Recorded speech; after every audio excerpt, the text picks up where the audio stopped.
Did the thief on the cross next to Jesus go to heaven? This is part 2 of a 3-part series looking at that question. If you haven't watched part 1, I recommend you do that first because there's lots of key information in there that you kind of need for understanding this story. For those who have watched part 1 already, here's a quick recap. There are 3 keys to interpreting the story of the thief on the cross: paradise, today, and kingdom.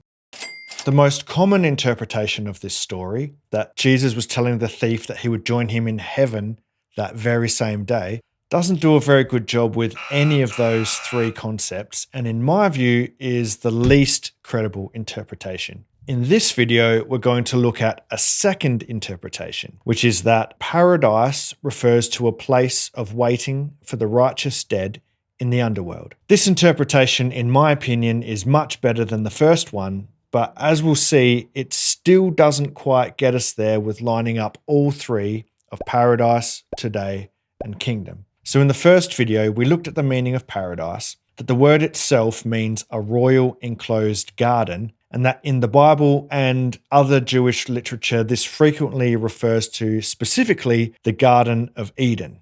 But there was also possibly another use for the word paradise in 1st century Judaism, the resting place for the righteous dead before resurrection. So if we go back a bit further in history first, the ancient Israelites, along with many other ancient nations, thought of the created world as having 3 parts: the earth, which was the realm of mortal humans and animals; the heavens up above, which was the realm of God and the angels; and the underworld down below, which was the realm of the dead. In the Old Testament, the realm of the dead was known by the Hebrew name Sheol, and was a place where the dead resided, but the dead were kind of like shadows without any real substance or consciousness. A lot of Bible translations translate Sheol as the grave, because going to Sheol really just meant that you were dead. Later, in the time of the New Testament, which was written in Greek, not Hebrew, the underworld was known by its Greek name, Hades. And by the time of Jesus, views of the underworld had changed. Because of the strong influence throughout many centuries from the Persian, Greek, and Roman empires, many Jews had adopted the view that Hades, the realm of the dead, was a place for conscious souls, and that it was divided into 2 or more separate compartments where the dead received either punishment or reward before resurrection and the final judgment. The story of the rich man and Lazarus in Luke 16 is a good example of this idea of separate compartments in Hades. The place in Hades of punishment for the wicked dead was often referred to as torments, and the place for the righteous dead may possibly have been referred to as paradise. I say possibly because there's definitely evidence in Jewish writings about the idea of these different compartments in Hades, but even though a lot of commentators say that the section for the righteous was called paradise, I couldn't find any evidence for it being called that. And I looked pretty hard. If you know where such a reference is to be found, please let me know in the comments. Anyway, I'm including this idea as a possible interpretation because even though I couldn't find firm evidence for it, it's a pretty popular idea, and maybe there is some evidence out there that I just wasn't able to find.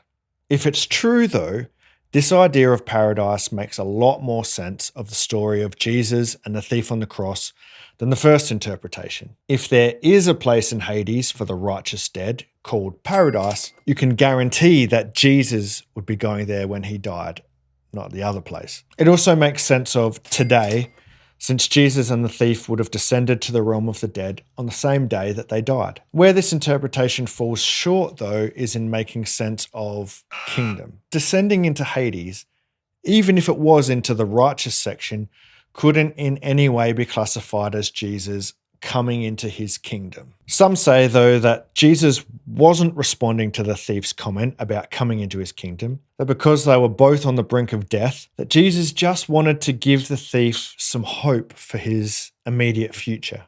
I don't find that argument at all convincing. I remember in my senior year of high school, I had a maths teacher who was obsessed with fishing. A couple of the guys used to play off it as a way to waste time in class. All they had to do was bring up something about fishing and the teacher would stop teaching the class for 10 or 15 minutes straight to tell fishing stories. Jesus was like that with the kingdom of God. It was his favorite topic by far. Nothing else even comes close. You could say he was obsessed. Yet to go with this second interpretation, we'd have to believe that when given a massive opening to his favorite subject, Jesus diverts to something else instead. That when the thief said, "Jesus, remember me when you come into your kingdom," that Jesus responded by essentially saying, "Shh. Let's not talk about the kingdom or where this whole story is ultimately going or what it means for me to be the Messiah. That doesn't matter.